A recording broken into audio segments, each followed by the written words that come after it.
और चलिए रुक करेंगे। सबसे पहले इस बीच आ रही है एक बड़ी खबर की और बड़ी जानकारी आ रही है, वो आपको बताने जा रहे हैं। यूपी कैबिनेट की अहम बैठक आज, यूपी कैबिनेट की अहम बैठक आज होने जा रही है सुबह 11 बजे लोक भवन में बैठक होगी। इस वक्त की बड़ी खबर, सीएम योगी की अध्यक्षता में आज ये बैठक होने जा रही है। यूपी कैबिनेट की अहम बैठक सुबह 11 बजे लोक भवन में होने जा रही है। ओबीसी तो कैबिनेट बैठक में पेश की जाएगी रिपोर्ट। इस वक्त की बड़ी खबर आपको बता दें, बैठक में 12 से अधिक प्रस्ताव जो है वो पेश किए जाएंगे और यूपी कैबिनेट की अहम बैठक आज होने जा रही है, बेहद महत्वपूर्ण मानी जा रही है। सुबह 11 बजे लोक भवन में यूपी कैबिनेट की आज बैठक होने जा रही है। सीएम योगी की अध्यक्षता में कैबिनेट की बैठक होगी। ओबीसी आयोग ने सीएम को रिपोर्ट सौंपी है। कैबिनेट बैठक में ये रिपोर्ट जो है वो पेश की जाएगी। तो मुख्यमंत्री योगी आदित्यनाथ की अध्यक्षता में आज ये कैबिनेट की बैठक होने जा रही है। निकाय चुनाव रिपोर्ट पर मंथन किया जाएगा। तौकीर किदवई संवाददाता हमारे साथ सीधे जुड़ गए हैं इस खबर पर ज्यादा जानकारी के साथ। यूपी कैबिनेट की बैठक आज होने जा रही है, तौकीर कितनी महत्वपूर्ण रहने वाली है और क्या कुछ रहेगा? देखिए, बजट सत्र के बाद ये पहली ऐसी कैबिनेट बैठक है जिसको आज लोक भवन में आयोजित किया गया है। इसमें सभी जो मंत्रिमंडल के लोग हैं वो शामिल होंगे। इसके अलावा कई ऐसे प्रस्ताव हैं जिस पर आज मोहर लग सकती है। बताया जा रहा है कि 12 से ज्यादा ऐसे प्रस्ताव हो सकते हैं जो खेल नीति से जुड़े हैं, शिक्षा से जुड़े हैं। ऐसे करीब 12 प्रस्ताव हैं जिन पर आज मोहर लगेगी। इसके अलावा बैठक इसलिए भी महत्वपूर्ण है क्योंकि होली के बाद अब मुख्यमंत्री लोगों से मिलेंगे। जो मंत्रिमंडल है वो लोग आज बधाइयां भी देने पहुंच रहे हैं, तो जाहिर तौर पर कई मायने में काफी अहम मानी जा रही है ये बैठक। लेकिन जो बजट सत्र के बाद है तो ऐसे में जो 7 लाख करोड़ का एक इन्वेस्टमेंट है जिसको लेकर यहाँ पर एक बड़ी तैयारी की जा रही है कि एक बड़ा आयोजन किया जाए और इस इन्वेस्टमेंट में क्यों जब शुरुआत की जाए तो इसमें प्रधानमंत्री नरेंद्र मोदी को भी शामिल किया जाए, उनको भी बुलाने का न्योता दिया जा सकता है। तो फिलहाल कई तरह की तैयारियां हैं और इसी को लेकर आज कैबिनेट की बैठक काफी महत्वपूर्ण मानी जा रही है। कई प्रस्ताव जो है वो भी यहाँ पर पेश किए जाएंगे, क्या कुछ उसमें महत्वपूर्ण रहने वाला है?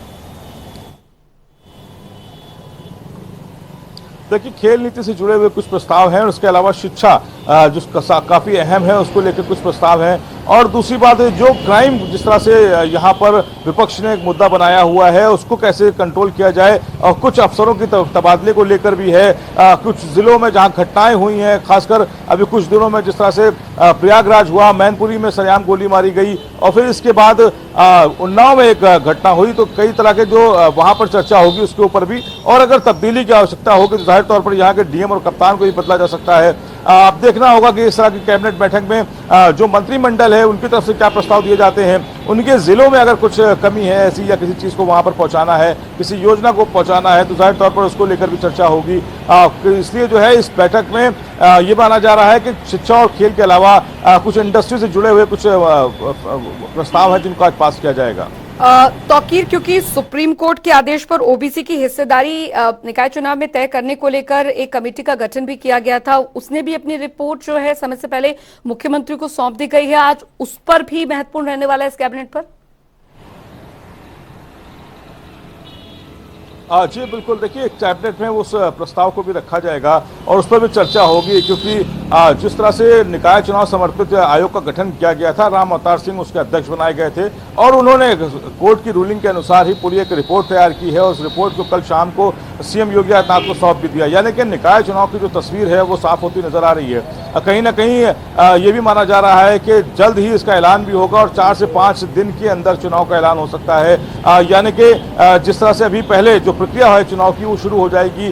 पहले संशोधन का होगा, जो निर्वाचन जो लिस्ट है उसको संशोधित किया जाएगा। जो लोग अपना नाम जुड़वाना चाहते हैं निर्वाचन क्षेत्र में उनका नाम जोड़ने और घटाने का काम शुरू होगा। इसके अलावा फिर उसके बाद जो रिजर्वेशन की जो पॉलिसी है उसको लागू किया जाएगा।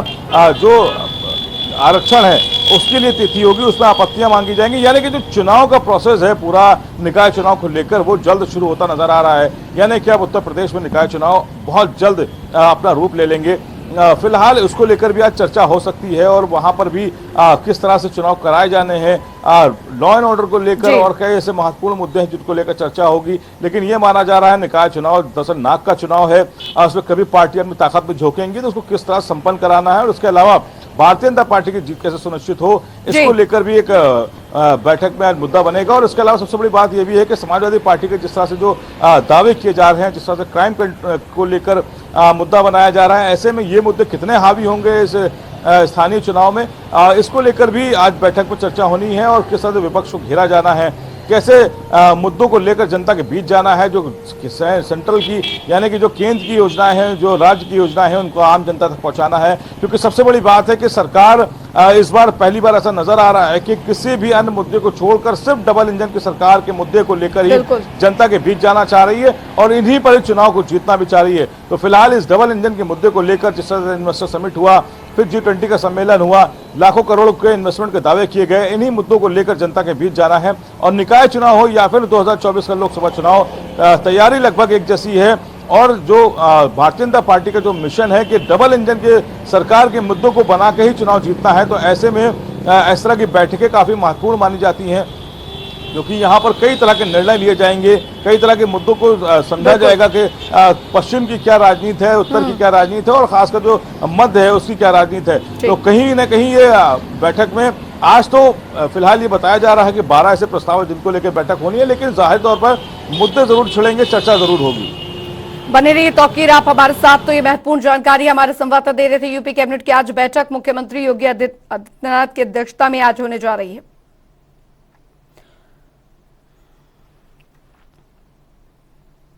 आगे बढ़ेंगे, एक और बड़ी खबर की ओर करेंगे। बड़ी जानकारी आ रही है, वो आपको यहां पर बताने जा रहे हैं। बड़ी खबर, बड़ी जानकारी बता दें आपको, तो लोकसभा चुनाव की तैयारियों में जुटी सपा। इस वक्त की बड़ी खबर आपको बता दें, लोकसभा चुनाव की तैयारियों में जुटी सपा। समाजवादी पार्टी ने निर्देश दिए हैं, विधायकों के क्षेत्र में रहने के निर्देश दिए गए हैं। तो बता दें आपको 17 और 19 मार्च तक राष्ट्रीय कार्यकारिणी की बैठक जो है वो होने जा रही है और कोलकाता में समाजवादी पार्टी की महत्वपूर्ण बैठक होगी।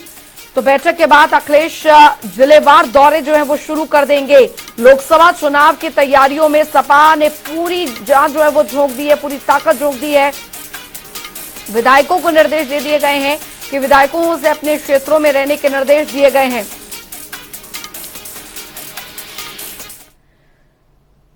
शुरू करेंगे एक बड़ी खबर की और बड़ी जानकारी आ रही है, वो आपको बताने जा रहे हैं। बड़ी खबर, बड़ी जानकारी बता दें आपको, मिर्जापुर दौरे पर जाएंगे सीएम योगी आदित्यनाथ। इस वक्त की बड़ी खबर आपको बता दें, स्वतंत्र देव सिंह के आवास पहुंचेंगे सीएम, उनके माता के निधन पर श्रद्धांजलि देंगे। ये इस वक्त की बड़ी खबर, बड़ी जानकारी। तो मिर्जापुर दौरे पर मुख्यमंत्री योगी आदित्यनाथ रहेंगे, मंत्री स्वतंत्र देव सिंह के आवास पहुंचेंगे सीएम। मिर्जापुर का उनका दौरा बेहद महत्वपूर्ण यहां पर रहने वाला है। मिर्जापुर दौरा मुख्यमंत्री योगी आदित्यनाथ का, सबसे पहले स्वतंत्र देव सिंह के आवास पर सीएम जाएंगे, उनके माता के निधन पर श्रद्धांजलि देंगे। बता दें आपको, उसके बाद स्वतंत्र देव सिंह के आवास वो पहुंचेंगे और क्या कुछ कार्यक्रम उनके रहने वाले हैं वो हम आपको यहां पर बता दें। विंध्याचल धाम भी जाएंगे सीएम योगी और मां विंध्यवासिनी का दर्शन पूजन भी करने का उनका यहां पर कार्यक्रम जो है वो रहने वाला है। संतोष गुप्ता संवाददाता हमारे साथ जुड़ गए हैं फोन लाइन पर ज्यादा जानकारी के साथ। संतोष, मिर्जापुर दौरा मुख्यमंत्री योगी आदित्यनाथ का कितना महत्वपूर्ण रहने वाला है, क्या कुछ कार्यक्रम उनके प्रस्तावित हैं? अंजलि, यहाँ पर योगी आदित्यनाथ जी का जो आगमन मिर्जापुर में होने वाला है वो मिर्जापुर से लगभग 50 किलोमीटर की दूरी पर देवकली इंटर कॉलेज है और ये गांव ब्लॉक है जहां पर प्रदेश के कैबिनेट मंत्री स्वतंत्र देव सिंह जी का पैतृक आवास है। उनके माताजी के निधन पर उनका आगमन हो रहा है।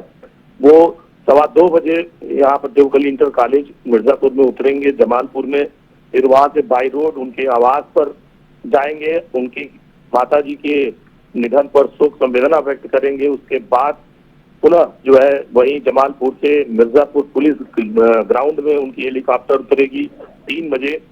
3 बजे के बाद बाई रोड मिर्जापुर से विंध्याचल मंदिर दर्शन करने के लिए निकलेंगे योगी आदित्यनाथ जी।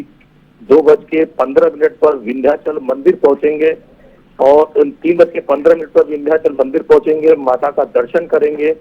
दर्शन पूजन करने के पश्चात 3:30 बजे से लेकर 3:45 बजे तक के बीच में पिंड कॉरिडोर मंदिर का जो निरीक्षण उनको करना है, जो निर्माणाधीन कार्य चल रहा है पिंड कॉरिडोर का बहुत बड़े पैमाने पर, जो पिछले 2 सालों से कॉरिडोर पर निर्माण हो रहा है, उसका निरीक्षण करेंगे। निरीक्षण करने के पश्चात योगी आदित्यनाथ जी फिर विंध्याचल से आयुक्त कार्यालय मिर्जापुर आएंगे वहां पर जी। जो है 4 बजे आयुक्त के साथ उनकी बैठक होगी। विंध्य कॉरिडोर निरीक्षण समीक्षा करने के बाद 4:40 पर पुलिस लाइन मिर्जापुर से फिर लखनऊ के लिए उनकी हेलीकॉप्टर उड़ान भरेगी। बने रहिए संतोष गुप्ता आप हमारे साथ। तो ये कार्यक्रम जो है मिर्जापुर में वो रहने वाले हैं मुख्यमंत्री योगी आदित्यनाथ के, वो हम आपको पॉइंटर्स के जरिए भी दिखा रहे हैं।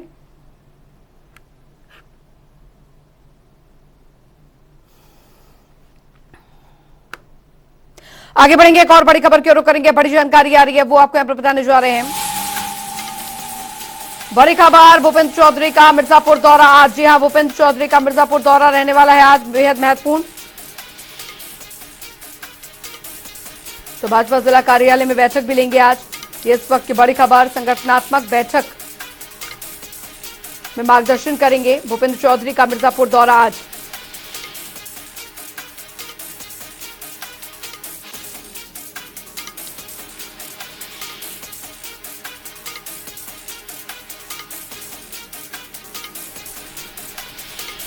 तो भूपेंद्र चौधरी का मिर्जापुर दौरा बेहद महत्वपूर्ण रहने वाला है। मां विंध्यवासिनी के दर्शन पूजन भी करेंगे, भाजपा जिला कार्यालय में बैठक लेंगे, संगठनात्मक बैठक मार्गदर्शन करेंगे।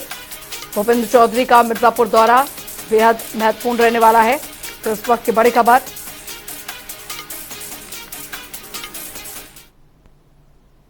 आगे बढ़ेंगे, एक और बड़ी खबर की ओर रुख करेंगे। बड़ी जानकारी आ रही है वो आपको यहां पर बताने जा रहे हैं। तो बड़ी खबर, बड़ी जानकारी, मत्स्य कार्यालय का औचक निरीक्षण। जी हां, इस वक्त की बड़ी खबर आपको बता दें, मंत्री संजय निषाद ने औचक निरीक्षण किया है। लखनऊ से बड़ी खबर आ रही है, मत्स्य निगम फेडरेशन का निरीक्षण उन्होंने किया है। तो निर्देशालय का भी निरीक्षण किया गया है। इस वक्त की बड़ी खबर, डिप्टी डायरेक्टर समेत सभी स्टाफ इस दौरान नदारद दिखे। मत्स्य कार्यालय का औचक निरीक्षण करने पहुंचे यहां पर कैबिनेट मंत्री संजय निषाद और तमाम जो अधिकारी हैं वो यहां से नदारद दिखे। सबसे हैरानी की बात यहां पर यह है, मत्स्य निगम फेडरेशन का निरीक्षण, निर्देशालय का भी निरीक्षण यहां पर किया गया। डिप्टी डायरेक्टर समेत सभी स्टाफ नदारद दिखे। तो मत्स्य कार्यालय का यह औचक निरीक्षण करने पहुंचे अचानक से कैबिनेट मंत्री संजय निषाद। मत्स्य निगम फेडरेशन का निरीक्षण उन्होंने किया, लेकिन हैरानी की बात ये रही कि डिप्टी डायरेक्टर समेत सभी जो स्टाफ थे वो इस दौरान नदारद दिखे। तो ये इस वक्त की बड़ी खबर आपको बता रहे हैं।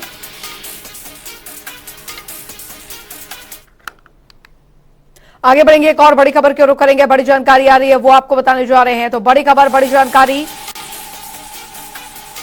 लखनऊ से आ रही है, जहां पर शिशिर चतुर्वेदी को मिली मारने की धमकी। ये इस वक्त की बड़ी खबर, पाकिस्तान से जान से मारने की उन्हें धमकी जो है वो मिली है।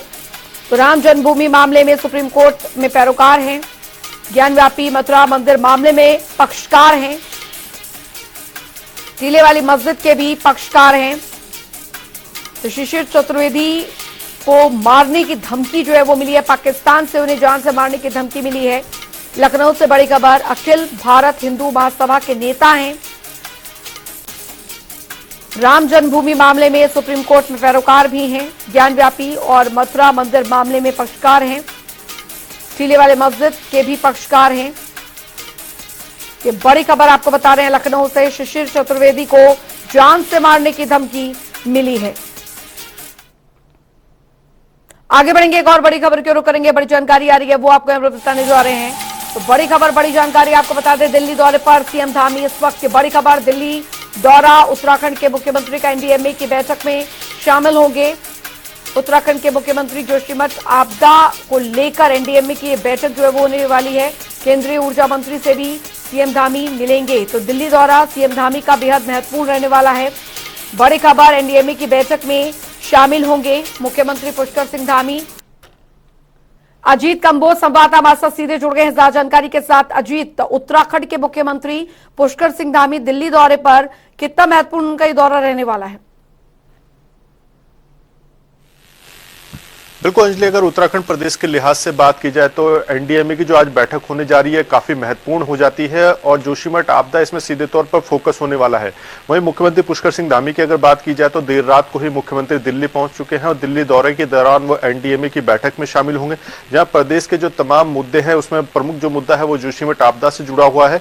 इसको लेकर वो चर्चा में शामिल होंगे और जो एनडीएमए के तत्वाधान में तमाम तरह की बैठकें आयोजित हो रही है, तमाम तरह की जो एजेंसीज हैं उन्होंने अपनी रिपोर्ट प्रस्तुत की है, तो उसके अनुसार क्या कुछ निकलकर सामने आया है यह चर्चा का प्रमुख विषय होगा। और मुख्यमंत्री जब इस बैठक में शामिल होंगे तो तमाम तरह की बातचीत होगी, तमाम तरह के जो बिंदु है वो खुद मुख्यमंत्री पेश करने का काम करेंगे।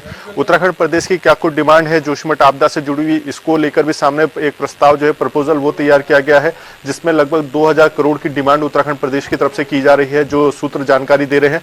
तो ये तमाम बातें हैं जो एनडीएमए की बैठक में आज सामने आने वाली है और उम्मीद है कि जब बैठक होगी तो इसके बाद काफी अच्छे परिणाम निकलकर सामने आएंगे। केंद्रीय ऊर्जा मंत्री से भी उनकी मुलाकात, क्या कुछ इसके मायने निकाले जाए? बिल्कुल, अगर केंद्रीय ऊर्जा मंत्री की बात की जाए तो सीधे तौर पर उत्तराखंड को ऊर्जा प्रदेश जरूर कहा जाता है, लेकिन उत्तराखंड में ही बिजली का संकट गहराने लगा है। लगातार जो यहाँ के टरबाइन से या जो जल विद्युत परियोजना है उनकी रफ्तार धीमी पड़ी है और सीधे तौर पर गर्मी तेजी से बढ़ी है, तो ऐसे में कहीं ना कहीं बिजली का संकट अगले आगामी जो महीने हैं उनमें देखने को मिल सकता है। ऐसे में खुद मुख्यमंत्री पुष्कर सिंह धामी ने बीते दिनों ऊर्जा मंत्री से फोन पर बातचीत की थी, तो उसके बाद एक बड़ी सौगात उत्तराखंड को मिली थी केंद्र की तरफ से, लेकिन वो भी नाकाफी साबित हो रही है। ऐसे में अब दोबारा से ऊर्जा मंत्री के साथ मुख्यमंत्री पुष्कर सिंह धामी की मुलाकात होने जा रही है, तो उम्मीद है कि आने वाले समय में जो बिजली की दिक्कत अगर उत्तराखंड प्रदेश को पैदा होती है तो उसके लिए केंद्रीय पूल से कैसे उत्तराखंड को मदद मिल सकती है, इन तमाम विषयों को लेकर केंद्रीय ऊर्जा मंत्री से मुख्यमंत्री की मुलाकात होने जा रही है। और इस विषय को लेकर तमाम जो बातें हैं वो निकलकर तभी सामने आएंगे जब मीटिंग्स जो हैं वो क्लियर हो पाएंगे कि किन किन बिंदुओं पर यहाँ साझा हुई है। हालांकि जो मेन जो मुद्दा इसमें बताया जा रहा है वो यही है कि कैसे बिजली की जो किल्लत है उसको दूर किया जा सके। अजीत, लेकिन एनडीएमए के साथ जो बैठक यहाँ पर होने जा रही है, मुख्यमंत्री उसमें मौजूद रहेंगे, जोशीमठ का ये मुद्दा है, अब ये किसी तरीके से हल होता नजर यहाँ पर आ रहा है? क्योंकि वहां के जो लोग हैं, कई लोग हैं वो वहां से जाने को राजी नहीं है, उनका कहना है कि वो यहीं पर रहेंगे, लेकिन अभी स्थायी समाधान वहां पर नहीं निकल पा रहा है। बिल्कुल अंजलि, अगर जोशीमठ की बात की जाए तो 2 जनवरी को पहली बार वहां पर जो दरारों की स्थिति वो बड़ी होती हुई नजर आई थी और उसके बाद से ही सरकार के साथ साथ तमाम एजेंसीज भी वहां पर राहत और बचाव कार्यों में जुट चुकी थी। लगभग 2 महीने हो चुके हैं इस बात को आए हुए और तमाम तरह के जो वहां पर राहत कार्य हैं वो जारी हैं। सरकार का दावा है कि 70% आबादी अभी भी वहां पर अपना निवास कर रही है, वहां पर जो स्थितियां हैं वो नॉर्मल है, लेकिन सीधे तौर पर विपक्ष या अन्य लोगों की अगर बात की जाए या जो तस्वीरों के हालात पर हम नजर देखें तो दरारें लगातार बड़ी हो रही हैं। और सबसे बड़ी जो चिंता उत्तराखंड सरकार के सामने होगी वो होगी 22 अप्रैल से जो 4 धाम यात्रा का आगाज होना है, उसमें जो प्रमुख पड़ाव है बद्रीनाथ धाम, उसकी जो यात्रा है वो जोशीमठ से ही संचालित होगी और यात्रा मार्ग को कैसे दुरुस्त रखा जाएगा, दरारों की स्थिति क्या होगी, लोगों में एक पैनिक सिचुएशन क्रिएट होगी, उससे कैसे बचा जाएगा, इन तमाम विषयों को लेकर सरकार गंभीरता से काम कर रही है। एनडीएमए या केंद्र सरकार के सामने तमाम तरह के प्रस्ताव उत्तराखंड सरकार की तरफ से दिए गए हैं। तो ऐसे में आज की जो बैठक है वो काफी महत्वपूर्ण हो जाती है, क्योंकि एनडीएमए की अगर बात की जाए तो लगातार वो मॉनिटरिंग कर रहा है, एनडीएमए तमाम तरह की यहाँ पर व्यवस्थाएं देखने का काम कर रहा है, तमाम एजेंसीज की जो रिपोर्ट है वो एनडीएमए के पास पहुंची है। तो ऐसे में जब मुख्यमंत्री पुष्कर सिंह धामी और तमाम केंद्र के बड़े अधिकारी लोग इस बैठक में मौजूद रहेंगे तो चर्चा होगी तमाम पिछले 2 महीने के कार्यकाल की, 2 महीने में किस तरह के राहत और बचाव कार्य जोशीमठ को लेकर किए गए हैं। उत्तराखंड सरकार वहां से रिहेबिलिटेशन का काम जरूर कर रही है, लेकिन जो आम जनता है, जो आम जोशीमठ के निवासी है, वो अभी भी विस्थापित होने से मना कर रहे हैं। उनका सबका जोर है कि उनके घरों को यहाँ पर ठीक ठाक किया जाए, उनका पुनर्निर्माण किया जाए, या जो भी राहत और बचाव किए जाते हैं उत्तराखंड सरकार की तरफ से वो व्यवस्थित तरीके से किए जाए। 3 स्थानों का चयन उत्तराखंड सरकार ने किया है यहाँ पर रिहेबिलिट करने के लिए, पुनर्स्थापित करने के लिए, लेकिन उन पर लोगों ने जाने से अभी फिलहाल मना किया है। उनका साफ तौर पर कहना है कि हमें अगर आप यहाँ से विस्थापित कर रहे हैं तो हमारे लिए पक्के निर्माण यहाँ पर किए जाए। प्री फैब्रिकेटेड हट्स का निर्माण जरूर हो रहा है, लेकिन लोगों ने उसमें जाने से अभी फिलहाल मना किया है। हालांकि सरकार धीरे धीरे लोगों को यहाँ से शिफ्ट जरूर कर रही है, कई लोगों को शिफ्ट भी किया जा चुका है, लेकिन अभी भी आधे से ज्यादा आबादी की बात की जाए या काफी संख्या में लोगों की बात की जाए वो जोशीमठ क्षेत्र में ही निवास कर रहे हैं, जिनको लेकर सरकार दावा कर रही है कि 70% आबादी अभी भी नॉर्मल सिचुएशन में है। मार्केट वहां के खुल रहे हैं, आवाजाही वहां पर चल रही है, स्कूल्स खुल गए हैं। तो कहीं ना कहीं अब आम जनता और सरकार के बीच की क्या स्थिति है इसको लेकर एनडीएमए के बीच में यहाँ पर बैठक होगी। सरकार अगर यहाँ से विस्थापित करती है, विस्थापन नीति लेकर आ रही है, 2000 करोड़ के पैकेज की जिस तरह की जानकारी मिल रही है, एक डिमांड की जा रही है केंद्र सरकार से, तो उसमें क्या क्या प्रपोजल उत्तराखंड सरकार ने रखे हैं, तो तमाम विषय ऐसे हैं जो बैठक के बाद ही निकलकर सामने आ पाएंगे। बिल्कुल, लेकिन चारधाम यात्रा का मुख्य पड़ाव जोशीमठ है। ऐसे में बाहर से आने वाले जो श्रद्धालु हैं उनको उनके लिहाज से भी बेहद महत्वपूर्ण यहाँ पर हो जाता है कि उस दौरान ऐसी जगह पर जहाँ पर काफी ज्यादा डिस्टर्बेंस यहाँ पर हुई है और भौगोलिक स्थिति वहां पर इस तरीके की बनी हुई है, वहां पर कितनी व्यवस्था करना है, क्योंकि समय बहुत कम है, चुनौती बड़ी है।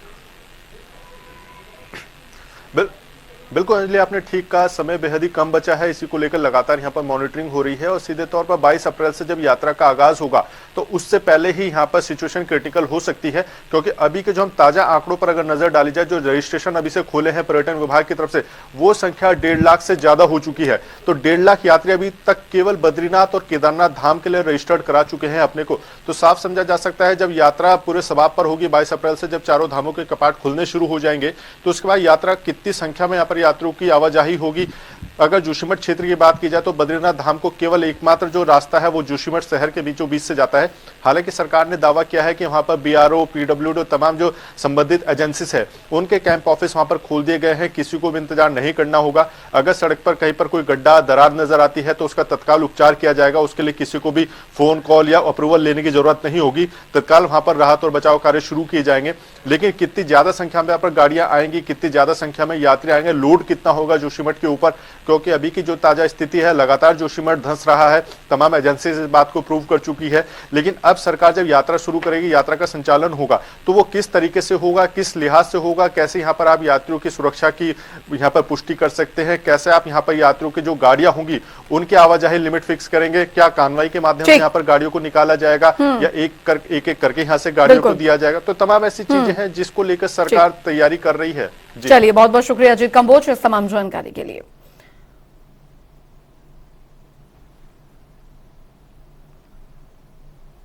और चलिए अब रुक करेंगे 2 मिनट में 10 बड़ी खबरों की ओर फटाफट अंदाज में।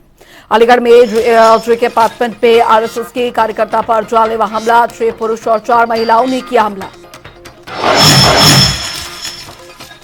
उधर कानपुर देहात में 2 पक्षों में जमकर हुई मारपीट, वीडियो हुआ वायरल। मामूली कहासुनी में जमकर चले ईंट पत्थर लाठी डंडी। सहारनपुर में युवक की संदिग्ध परिस्थितियों में हुई मौत, सूचना मिलने पर मौके पर पहुंची पुलिस ने शव को कब्जे में लेकर पोस्टमार्टम किया। अलीगढ़ में तेज रफ्तार का कहर लगातार जारी, मोटरसाइकिल की आमने सामने से भिड़ंत हुई युवक की मौत, घटना की सूचना पर पहुंची पुलिस। सहारनपुर में पुलिस और बदमाशों के बीच मुठभेड़ में एक बदमाश गिरफ्तार। मथुरा में शॉर्ट सर्किट की वजह से कार में लगी आग, धू-धू कर जली पूरी कार। जालौन राजकीय मेडिकल कॉलेज बना डॉक्टरों की आरामगाह, मरीजों को देखने के बजाय डॉक्टर कर रहे गुंडागर्दी। के बीच हुए विवाद में थाना लाया गया था युवक। रुड़की सिविल कोर्ट परिसर में हाई वोल्टेज ड्रामा, सुनवाई के दौरान पहुंची महिला ने किया हंगामा। सहारनपुर में पुलिस और बदमाशों के बीच मुठभेड़, डकैती के आरोपी को किया गया गिरफ्तार। और चलिए इसी के साथ इस बुलेटिन में भी के लिए फिलहाल इतना ही। वक्त एक छोटे से ब्रेक का, आप बने रहिए जनता टीवी के साथ।